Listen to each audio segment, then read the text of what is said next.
Yesu nashimwe cyane bavandimwe inshuti zanjye munkurikiye kuri Evangeliste Ntambara Emmanuel. Uyu ni umwanya mwiza Imana iduhaye kugira ngo tuganire amagambo y'Imana Imana ishize ku mutima wacu. Ndagira ngo tuvugane gatoya cyane ku ijambo ry'Imana. Imana yo mu ijuru nibaha umugisha mwinshi mu izina rya Yesu. Tugiye kuganira ku ijambo dusoma muri Yohana ibice byaho 4 ku murongo wa 22.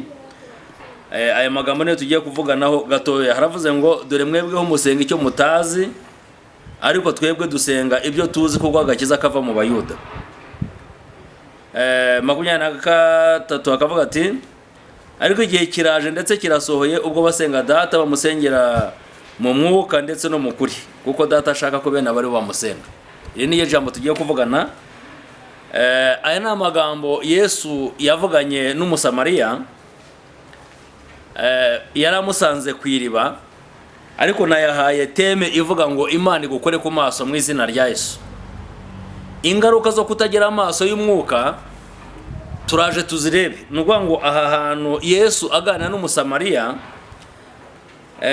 bakoranye ikiganiro kinini ubwo abigishwa bari bagiye mu mudugudu kugura ibyo kurya. Yesu yicara ku iriba ategereje umusamariya. Ahageze Yesu abwira umusamariya ngo wamaye amazi yo kunywa. Umusamariya aho kugira ngo amaso ye kuko atarebaga, amurebye amubona mu ishusho y'umuyuda kandi yararimo aganira n'Imana. Aramubwira ngo utinyutse ute, uhangaye ute kunsaba amazi uri umuyuda? We wa muyuda we unsaba amazi ute? Uyobewe ko tunenana hagati yacu? Ndimo ndakwinginga kugira ngo Imana yayo mwije gukore ku maso mu izina rya Yesu. Imana igukore ku maso ubone ibyo abandi batabona, wumve ibyo abandi batumva. Ingaruka zo kutareba, ibaze umusamariya abwira umuremyi ngo iriba ni rirerire. Tekereza umusamariya waje kuvoma arimo aganira na Yesu akamubwira ngo iriba ni rirerire, kubera ingaruka zo kutagira amaso ngo amenye bavugana uwo ari we.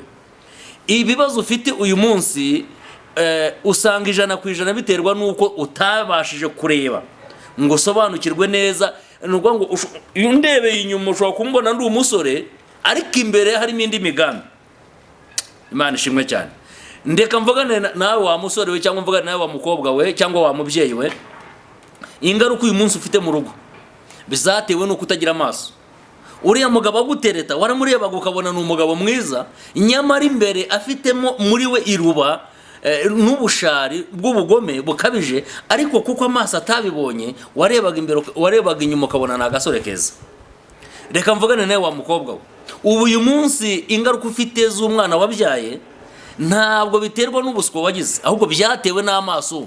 Nuvuga ngo ijisho ryawe wa muhungu agutereta arimo kuririmbira kuraza ijoro, ntabwo amaso yawe yigeze asobanukirwa neza umuntu kuraje ijoro icyo ashaka. Iyo uza ko warabibonye ntabwo uyu munsi ingaruka ubuzifite. Imana ishobora byose rero igukore ku maso mu izina rya Yesu. Imana igukore ku maso ubone ibyo abandi batabona. Imana igukore ku maso wumve ibyo abandi batumva. Ibazo umuntu uhangara akabwira umuremyi ngo iriba ni rirerire. Hanyuma Yesu aramubwira ati bakoranye ikiganiro, biza kugira hamubwira ati ni Gemensia tuvugana. Umusamariya aramubwira ati rero niba ari wowe, abakuru batubanjirije cyangwa basogokuruza batubwiye ko tuzayidusengera Imana kuri ya misozi, cyangwa tugasengera aha. Yesu aramubwira ngo ibyo bintu byihorere. Igihe kirageze ndetse kirasohoye ubwo abasenga data batazongera kumusengera ku musozi cyangwa bamusengera i Yerusalemu, ngo ahubwo abasenga data bagiye kumusengera mu mwuka ndetse no mu kuri. Imana ishimwe cyane. Hari ibintu bibiri: gusengera Imana mu mwuka ukayisengera no mu kuri. Nuvuga ngo ibintu bikure muri filozofi, bikure muri analize. Gusenga Imana ni mu mwuka uri mu kuri. Ushobora gusenga Imana utari mu mwuka ariko uri mukuri, ntango byakunda rero. Ubundi bigenda ari bibiri, ni ugusengera Imana mu mwuka ndetse no mukuri. Yesu arangira amubwira ngo mwebwe rero iyo musenga, haleluya, musenga icyo mutazi. Mwiyo musenga muvuga iyo mutazi. Gusenga murasenga, kwiyiriza muriyiriza. Nuvuga ngo ibintu byose mubikora neza, ariko iyo musenga musenga iyo mutazi. Igihe kirageze ndetse kirasohoye rero ko twebwe abayuda agakiza kava mu Bayuda dusenga iyo tuzi. Haleluya. Ijambo ry'Imana ririmo riravuga ikintu gikomeye cyane.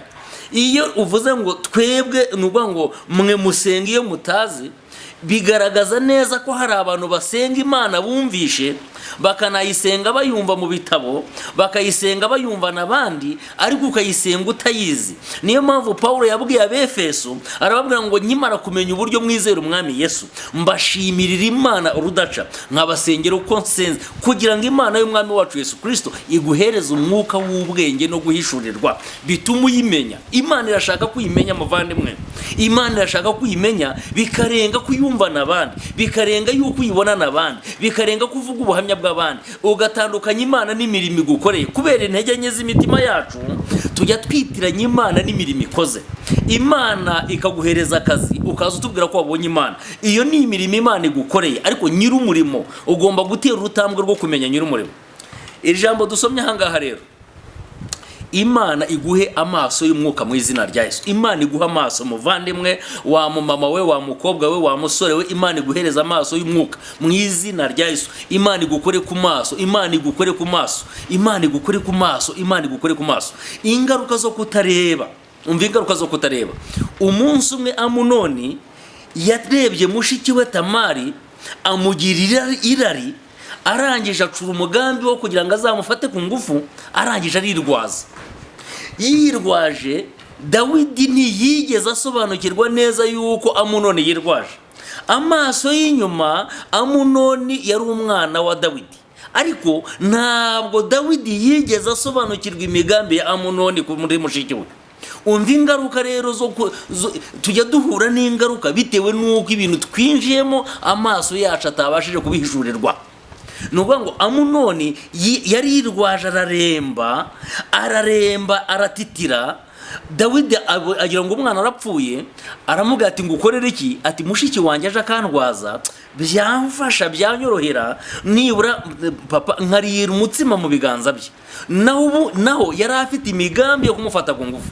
Amunoni nuvuga ngo Dawidi yemera yuko mushiki we Tamara ajya kurwaza musaza we. Mu masegonda make ibyari ukujya kumurwaza byahindutse amarira, kuko yaramufashe kuki? Yaramufashe ku ngufu.